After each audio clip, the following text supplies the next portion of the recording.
का कहर थमने का नाम नहीं ले रहा है। गुदरी प्रखंड के जोनो गांव में डायरिया से एक बुजुर्ग की मौत हो गई है। बता दें कि प्रखंड के कई गांवों में गंदा पानी पीने की वजह से लोग डायरिया की चपेट में आ रहे हैं। इन गांवों में आज तक चापाकल या साफ पानी की सुविधा नहीं पहुंची है, लिहाजा लोग नदी नाले का गंदा पानी पीने को मजबूर है। सबसे हैरान करने वाली बात यह है कि जिले में स्वास्थ्य विभाग की ओर से 1 जुलाई से 31 अगस्त तक दस्त रोकथाम अभियान चलाया जा रहा है, लेकिन सुदूर इलाकों में लोगों को इस अभियान का लाभ नहीं मिल पा रहा है और इलाज के अभाव में मौत हो रही है। देखिए न्यूज़ 18 संवाददाता रुपेश प्रधान की रिपोर्ट।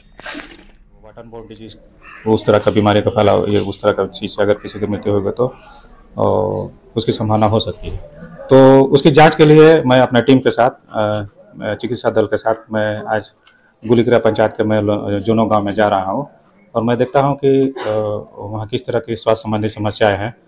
अगर किसी भी तरह का बीमारी अगर कुछ फैल रही है या वाटरबोर्न डिजीज हो या किसी भी तरह की बीमारी, तो उसकी रोकथाम के लिए निरंतर लगातार कैंप की जाएगी और उस बीमारी का हर बीमारी का रोकथाम की पूरी प्रयास की जाएगी।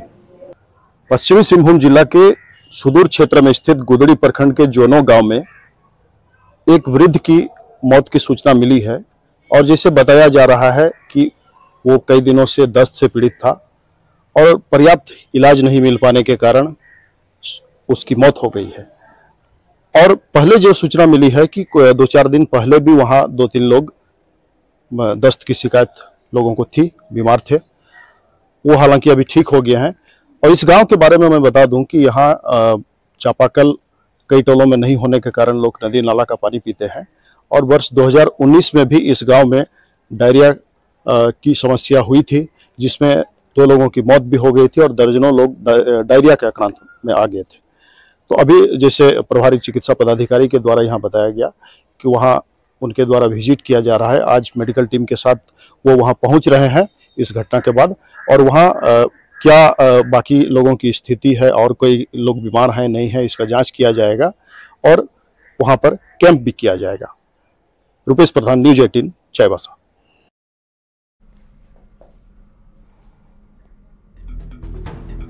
अब न्यूज़ 18 लगातार ये सवाल करता है कि गांव में पानी की सुविधा आखिर क्यों नहीं है, लोग नल जल योजना से वंचित आखिर क्यों हैं, ग्रामीणों की मौत का जिम्मेदार आखिर कौन है, बीमारों को क्यों नहीं मिल रहा है इलाज।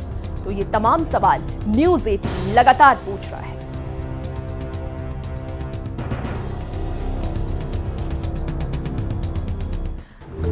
गोड्डा में जनता की लापरवाही का मामला सामने आया है, जहां लोग अपने गाय को आवारा पशुओं की तरह सड़क पर दिन रात के लिए छोड़ देती है और दूध निकालने के लिए घर ले जाते हैं और दोबारा सड़कों पर छोड़ देते हैं, जिससे शहर में सड़कों पर लगातार गायों की संख्या बढ़ती जा रही है और जानवरों का खुलेआम सड़क पर घूमना अब लोगों के लिए परेशानी का सबब बनता जा रहा है। यहाँ भटकते रहता है और इधर हम लोग को इधर ठेला लगाने में दिक्कत होता है और गाड़ी घोड़ा आता है, यहाँ लगाने में भी दिक्कत होता है। इसके लिए निवेदन है कि प्रशासन से इसको अलग रखने का। सड़कों पर बहुत भटकती रहती है और दूध लेता है गाय वाला और गाय लाके रोड पे छोड़ देता है और गाय जो है पर यहाँ पर सब्जी मंडी लगता है, सब्जी मंडी में भी सब्जी चढ़ जाता है और रोड पर आकर के बैठ जाता है, कहीं एक्सीडेंट होने का भी डर बना रहता है। सर गाय से तो बहुत तरह की क्षति हम लोग को भी है, लोगों को भी हो रहा है, कई बार आके सब्जी को भी नष्ट करती है। लोगों को समझना होगा कि हम जब पशु रखे हैं तो उसको अपने पशु को उसका व्यवहार करके उसको छोड़े नहीं। सरकार की ओर से भी कुछ नियम हैं कि इस तरह के लोग छोड़ते हैं तो उसका पशु को जब्त कर लिया जाएगा, जब्त करके उसको गौशाला में दे दी जाएगी। लेकिन दुर्भाग्य बस इस जिले में एक भी गौशाला नहीं।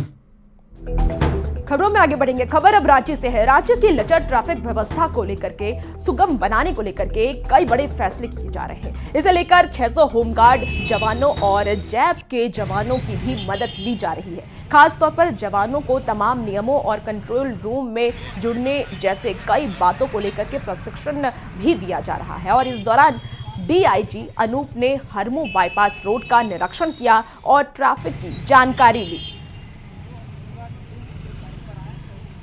ऑनरेबल हाई कोर्ट के ऑर्डर के बाद सरकार की तरफ से 600 होमगार्ड जो अतिरिक्त दिए गए हैं राज्य में ट्रैफिक व्यवस्था को दुरुस्त करने के लिए, उनकी भी ट्रेनिंग कराई गई है और उनको विभिन्न चौक चौराहों पर नियुक्त किया गया है। इन सब चौक में एक्चुअली जा करके और ट्रैफिक पुलिस कर्मियों को ब्रीफिंग किया ऑन द स्पॉट, उनकी जो ड्यूटीज़ में उनको जो सावधानी लेनी है, किस तरह से उनको ड्यूटी करनी है, इसके बारे में उनको बताया गया। और वहाँ पर जो हमारे जैप 10 की महिला जवान जो मौजूद थी, जो ट्रैफिक संभालती हैं, या होमगार्ड के जो महिला और पुरुष जवान हमारे थे, उनको ब्रीफ किया गया और उनको बताया गया कि आपको एक टीम के रूप में काम करना है।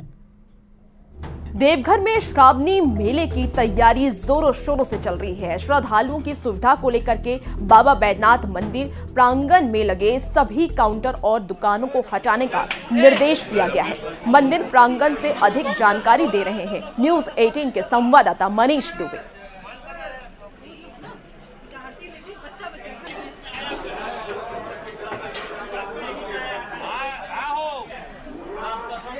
मंदिर जो है कुछ अवैध दुकानों के कारण बहुत ज़्यादा मंदिर प्रांगण जाम हो गया है, जिसमें जो श्रद्धालु आते हैं काफ़ी भीड़ भाड़ हो जाती है और उसको हम लोग फिर कंट्रोल करने में मुश्किल होती है। इसलिए हम लोग जो है पुलिस प्रशासन मिलके और हम लोग मंदिर प्रशासन मिलके जो है सभी लोग अवैध रूप से लगाए हुए काउंटर हैं, जो लोहे के काउंटर बने हुए हैं, उनको परमानेंट स्ट्रक्चर जो बना लिए हैं उन लोग को हम लोग हटा। और इस बीच इस वक्त की बड़ी खबर राज्य से सामने आ रही है। जमीन घोटाला मामले में ईडी की जांच तेज कर दी गई है। रांची के एनआईसी दफ्तर में भी ईडी पहुंची, जमीन के ऑनलाइन रसीद की कर रही है जांच। तो कांके अंचल में जमीन के अवैध कब्जे का ये पूरा मामला है। और ज्यादा जानकारी के लिए रांची से संवाददाता ओम प्रकाश हमारे साथ जुड़ चुके हैं। ओम प्रकाश, देखिए जमीन घोटाले मामले को लेकर के ईडी ने अब जांच तेज कर दी है, क्या कुछ अपडेट है फिलहाल? जी, बता दें कि जिस तरह से कांके अंचल में जो गड़बड़ियां पाई गई हैं, जो रजिस्टर 2 में हेरफेर किया गया है, जाहिर तौर पर जो ऑनलाइन एंट्री के समय जो रसीद का ऑनलाइन जो एंट्री किया जाता है, उसी दरमियान उन कागजातों में हेरफेर किया गया है, जिसकी जानकारी जुटाने को लेकर ईडी की टीम जो है वो एनआईसी दफ्तर की गई थी, ताकि तमाम जो जानकारियां हैं वो सामने आ पाए कि आखिर ये किस तरह से हुआ है। फिलहाल एनआईसी के द्वारा इस बाबत जानकारी जो है वो बाद में उपलब्ध कराने की बात कही गई है। वहीं ईडी की टीम के द्वारा भी मामले में जो जांच है वो तेज की गई है।